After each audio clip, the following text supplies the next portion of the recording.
英語聞き流し10分間、名作リスニング、英語テキストと MP3 ダウンロード、その他の物語は、ホームページよりご利用いただけます。88thpp.com 88thpp.com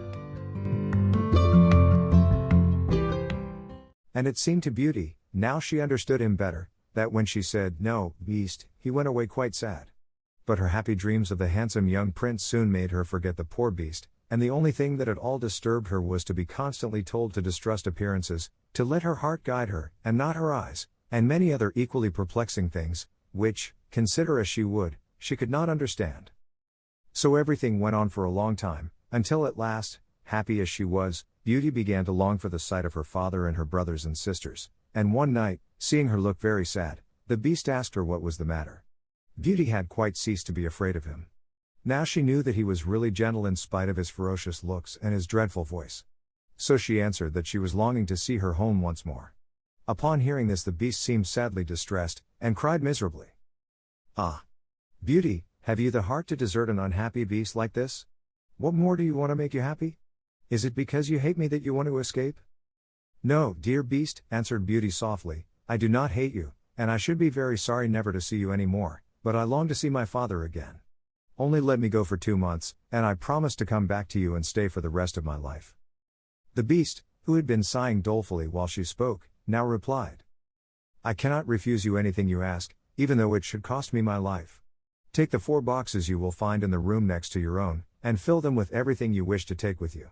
But remember your promise and come back when the 2 months are over, or you may have cause to repent it, for if you do not come in good time you will find your faithful beast dead. You will not need any chariot to bring you back. Only say goodbye to all your brothers and sisters the night before you come away, and when you have gone to bed turn this ring round upon your finger and say firmly, 'I wish to go back to my palace and see my beast again.' Good night, Beauty. Fear nothing, sleep peacefully, and before long you shall see your father once more." As soon as Beauty was alone she hastened to fill the boxes with all the rare and precious things she saw about her, and only when she was tired of heaping things into them did they seem to be full. Then she went to bed, but could hardly sleep for joy. And when at last she did begin to dream of her beloved prince she was grieved to see him stretched upon a grassy bank, sad and weary, and hardly like himself. "What is the matter?" she cried. He looked at her reproachfully, and said, "How can you ask me, cruel one? Are you not leaving me to my death perhaps?" "Ah! Don't be so sorrowful," cried Beauty, "I am only going to assure my father that I am safe and happy. I have promised the beast faithfully that I will come back, and he would die of grief if I did not keep my word." "What would that matter to you?" said the prince. "Surely you would not care?" "Indeed, I should be ungrateful if I did not care for such a kind beast," cried Beauty indignantly. "I would die to save him from pain. I assure you it is not his fault that he is so ugly." Just then a strange sound woke her. Someone was speaking not very far away, and opening her eyes she found herself in a room she had never seen before, which was certainly not nearly so splendid as those she was used to in the beast's palace. Where could she be? She got up and dressed hastily, and then saw that the boxes she had packed the night before were all in the room. While she was wondering by what magic the beast had transported them and herself to this strange place she suddenly heard her father's voice, and rushed out and greeted him joyfully. Her brothers and sisters were all astonished at her appearance, as they had never expected to see her again, and there was no end to the questions they asked her. She had also much to hear about what had happened to them while she was away, and of her father's journey home. But when they heard that she had only come to be with them for a short time, and then must go back to the beast's palace forever, they lamented loudly. Then Beauty asked her father what he thought could be the meaning of her strange dreams, and why the prince constantly begged her not to trust to appearances. After much consideration, he answered, "You tell me yourself that the beast, frightful as he is, loves you dearly and deserves your love and gratitude for his gentleness and kindness. I think the prince must mean you to understand that you ought to reward him by doing as he wishes you to, in spite of his ugliness." Beauty could not help seeing that this seemed very probable. Still, when she thought of her dear prince who was so handsome, she did not feel at all inclined to marry the beast. At any rate, for 2 months she need not decide, but could enjoy herself with her sisters. But though they were rich now, and lived in town again, and had plenty of acquaintances, Beauty found that nothing amused her very much, and she often thought of the palace, where she was so happy, especially as at home she never once dreamed of her dear prince, and she felt quite sad without him. Then her sisters seemed to have got quite used to being without her, and even found her rather in the way, so she would not have been sorry when the 2 months were over but for her father and brothers, who begged her to stay, and seemed so grieved at the thought of her departure that she had not the courage to say goodbye to them.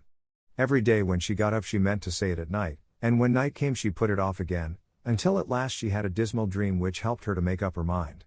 She thought she was wandering in a lonely path in the palace gardens, when she heard groans which seemed to come from some bushes hiding the entrance of a cave, and running quickly to see what could be the matter, she found the beast stretched out upon his side, apparently dying.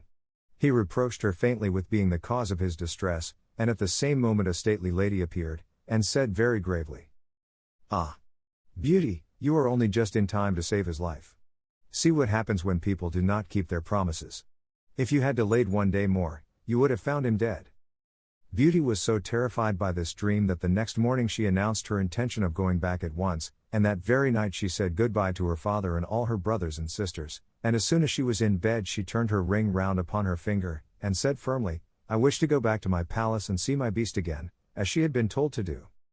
Then she fell asleep instantly, and only woke up to hear the clock saying "Beauty, Beauty" 12 times in its musical voice, which told her at once that she was really in the palace once more.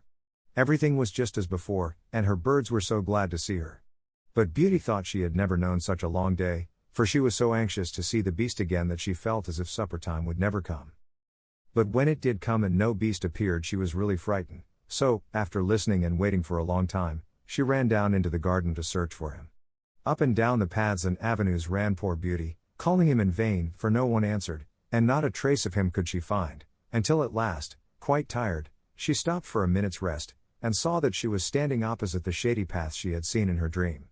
She rushed down it, and, sure enough, there was the cave, and in it lay the beast, asleep, as Beauty thought. Quite glad to have found him, she ran up and stroked his head, but, through horror, he did not move or open his eyes. "Oh! He is dead, and it is all my fault," said Beauty, crying bitterly. But then, looking at him again, she fancied he still breathed, and, hastily fetching some water from the nearest fountain, she sprinkled it over his face, and, to her great delight, he began to revive. "Oh! Beast, how you frightened me," she cried.